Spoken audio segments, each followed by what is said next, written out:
YouTube Ed here. Welcome back to my shop. So today what I'm going to do, I've got a little time. I tried this project once before and I think I can do it again on video. I'm going to turn a very small lidded box. If you saw my fishing rod video, when I turned a wood handle on the lathe, I'm going to use basically the same material. So when I'm talking small, I'm talking small. Now I'm going to qualify this ahead of time. I'm going to cheat. I don't have a bowl gouge yet, and I don't have anything to hollow out with yet. So I'm basically going to hollow the box out with a Forstner bit, but it'll be a box nonetheless. So without anything further to say, I'll relocate the camera over here, and we'll see about turning a lidded box. So here we're just roughing out with a 3/4 inch roughing gouge. You can see I'm dragging. I'm leading with the bevel here. That was a tip that I got off the internet. When you're running a square piece of stock like this, if you lead with the bevel, you're less likely to hang up and stop this piece. And then once you get the corners knocked down, you can lead with the cutting edge. And that seems to work really good, especially with this light little lathe, because you can actually stop the lathe when you're roughing in these squares to round.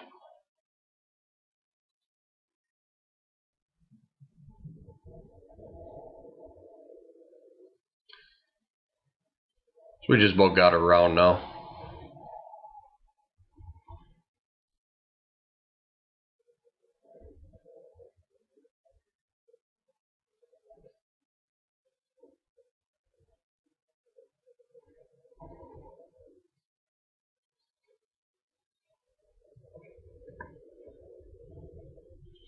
So now I got the stock round. We're going to go ahead and knock the quills out. I'm going to screw on my 4-jaw chuck. Chuck the piece back up in there. And what I'm going to do first here is once I get it tightened down and locked into place, I'm going to go ahead and I'm going to take a round nose scraper, and I'm just going to, you see I got one little flat spot there. I'm going to finish out rounding out the piece nice. And do this with one pass, and then I'll take another pass. I'll go with a shear cut, and I'll clean it up nice. Keep my sanding down to a minimum.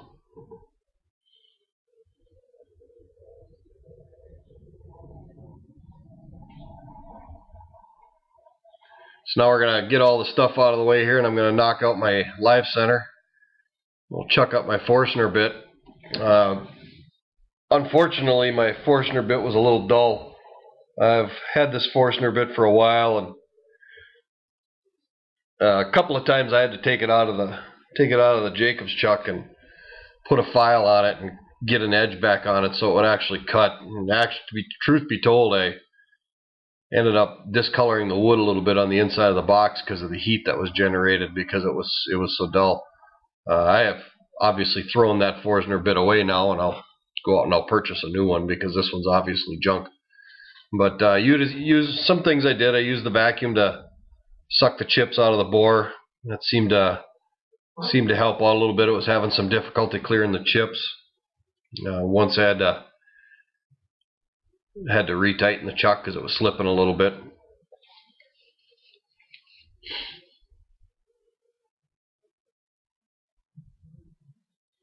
It's a 35 millimeter Forstner bit. That's a lot of cutting for this little lathe. It really struggled at it, so I had to take it little by little to get it to actually do it. Here I've just about got the bore all the way complete.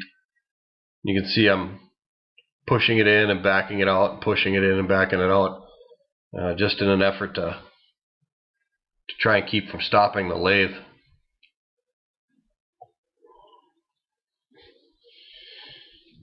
You can see the inside of the bore there's a little bit discolored because of the heat that was generated. But it's the inside of the box. Won't hurt nothing in there.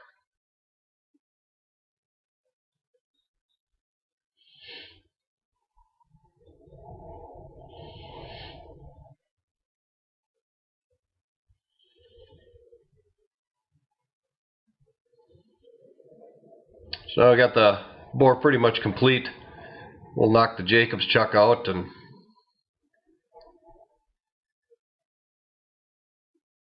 check the depth of the bore here and mark it so that when I part it off I don't cut it in the wrong spot. I have only 2 or 3 turning projects under my belt, and I've already managed to break through at one point. And you know the old adage, measure twice, cut once. So got it marked off, and just take my diamond parting tool and part it off.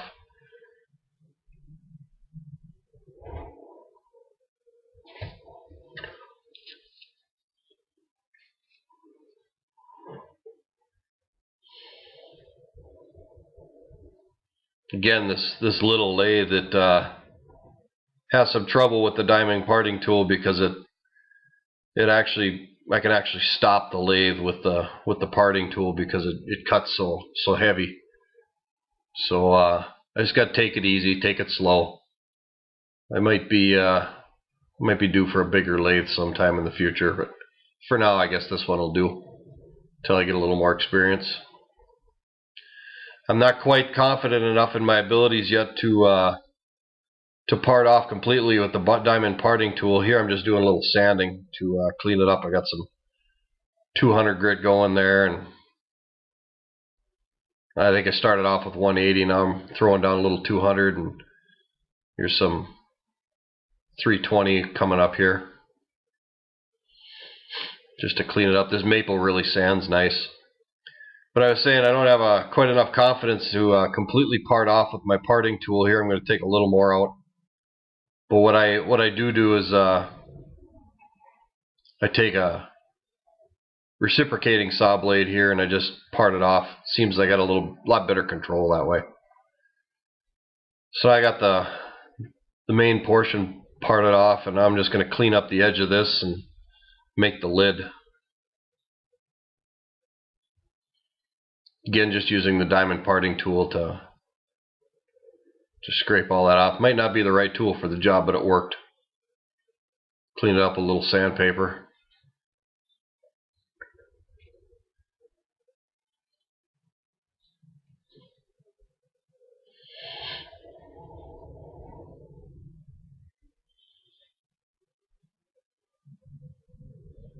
So I'm just marking about where I want to, how deep I want the lid. And then again, with the diamond parting tool, I'm just making the tenon to seal the lid up. This is only the second box I've done, so I'm being real careful here to make sure I don't cut away too much. Checking it pretty frequently just to make sure. You can never put wood back in. It's not like working with metal. You cut away too much, you can weld on another piece. You cut away too much wood, it's a ruin. You got to pretty much start over. Of course, you guys already all know that. Just about got it. Just a little tight, so I'm just using some sandpaper to clean the edges up. Still too tight. Got the flat scraper here or the skew, excuse me, using it as a scraper just to square off the edge and take that little bit of extra off that I needed to get the lid to fit correctly. A little sanding to clean the edges up. Again, started with 180, went to 200, and 320, finished it off. It's pretty snug yet, but it's for this portion of it I wanted to leave it a little snug because I'm going to use it to sand off the bottom of the box. So I got that all done, and I also used this time to mate the box and the lid. So I kind of sanded the seam a little bit here, just to make sure that the two matched up nice. Right here, I'm mating the two seams. Same thing, 120 or 180, 200 or 220, and 320.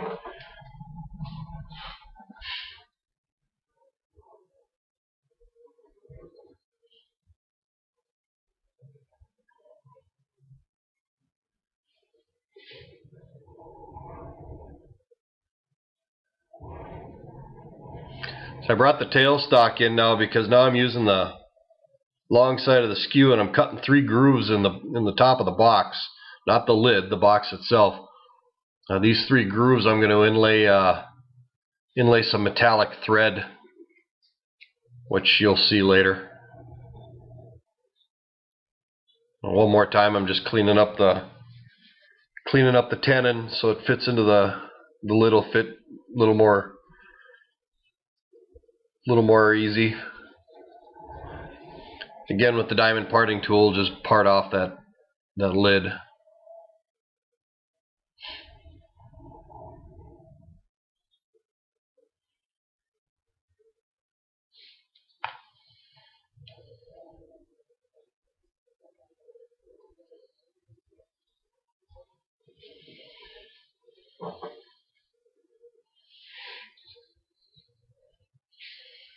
Again, still not terribly confident with the parting off with the diamond parting tool. So I'm using, I'll use the saw blade here again to take it all the rest of the way off. And there it comes off. It's actually a very nice way to do it. It leaves a little dimple, but you know, like I said, until I get a little more experience and get a little better at it, it'll come with time. So now what I did was I took the box and I put about 4 layers of masking tape on the bottom of the box, and I chucked it back up again and fitted the lid back onto the box. Now I'm sanding the top of the lid. That seemed like a pretty good way to do it. I didn't know how else to do it other than to hand sand it, and I'm too impatient to do anything by hand. So if there's a way to chuck it up in the lathe and turn it so I can do that with the help of the lathe, I'm certainly going to do it.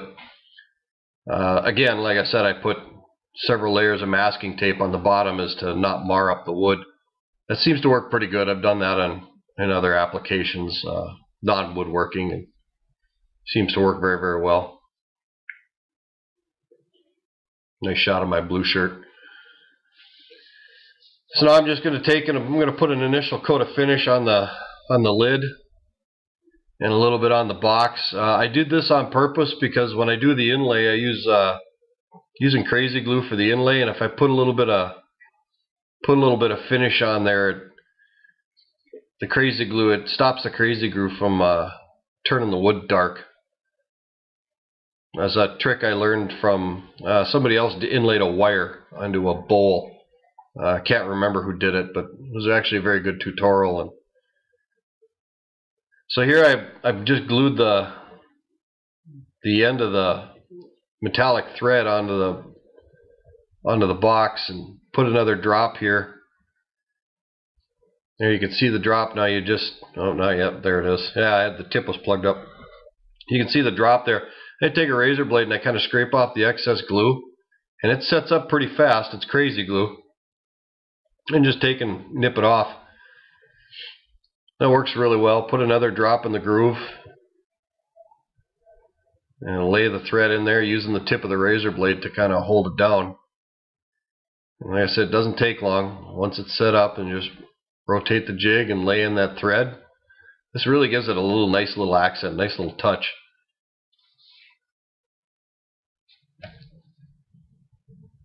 Again, we'll set the glue and just nip it off with the razor blade. Works really well. One more time. Put a drop of glue in the groove. Set the thread on there. Scrape the excess away. Roll it around. There it is. One more drop. Scrape away the excess. If you leave too much crazy glue, it'll take too long to dry. Take quite some time. That's why you scrape away the excess. And there it is. There you got a nice little inlay. It's kind of pretty. So I'm just removing the tape from the box, and the glue is obviously very well set. Put the lid back on. I put some finish on a paper towel here and roll the box around, and they're being kind of gentle with the thread, but that finish will also seal those threads in the groove too. That worked out. So you only need the crazy glue in the one spot at the ends. Little finish there. Well, there we go. There's two very small lidded boxes, and they've got a gold metallic, well, not a gold, a metallic inlay. One is silver and one is pink. I'm going to get these boxes to my daughters. Hopefully they like them. So the oak one I did with a silver, and the pink one's maple. I hope you kind of saw how I did that inlay. It was very simple. You just took some gold metallic thread. It's thread I use for my fishing rod builds. Super glue one end of it in the groove that I cut. Wrap it around, super glue the end of it, let the glue set for just a second. That's the beauty of super glue. And then clip it or nip it off with a razor blade. So at any rate, there you go. I did the silver, the oak and the silver today over my lunch hour, because it was just kind of, I had some time and did it. And the other one I did just now, a few minutes, and it took me about 45 minutes, I suppose. Very simple little project. Like I said, I don't have a hollowing tool, so I used a Forstner bit, and it actually took longer than it should have because my bit's kind of dull. You may have seen that, but looks like it'll be due for me to get a new Forstner bit. The finish I use, and the only reason I use this finish, because I had it laying around, is Birchwood Casey's True Oil. It's a finish that's actually used for finishing gun stocks. But if you've ever seen a gun stock, it's some of the prettiest wood you're ever going to find. And the finishes that they use for those they're phenomenal finishes, and they're very, very durable. So like I said, I had it laying around. I thought, why not? I'll use it. So at any rate, there it is. I'm done. I'll stop talking. That's my project for today. That's 2 projects in about 3-4 days. So I suppose I'll have to take a break now and actually get some work done. But at any rate, there it is. Thanks for watching. Give me a like if you like. Give me a don't like if you don't. Tell me what I can do different. Please subscribe to my channel. And keep wood turning. Do it safe. And I'm telling you, it's an addicting hobby, and it's something I'm not going to be able to put away for a while. So at any rate, it was enjoyed. These were kind of fun. Hope my daughters like them. So anyway, take her easy. Cheers.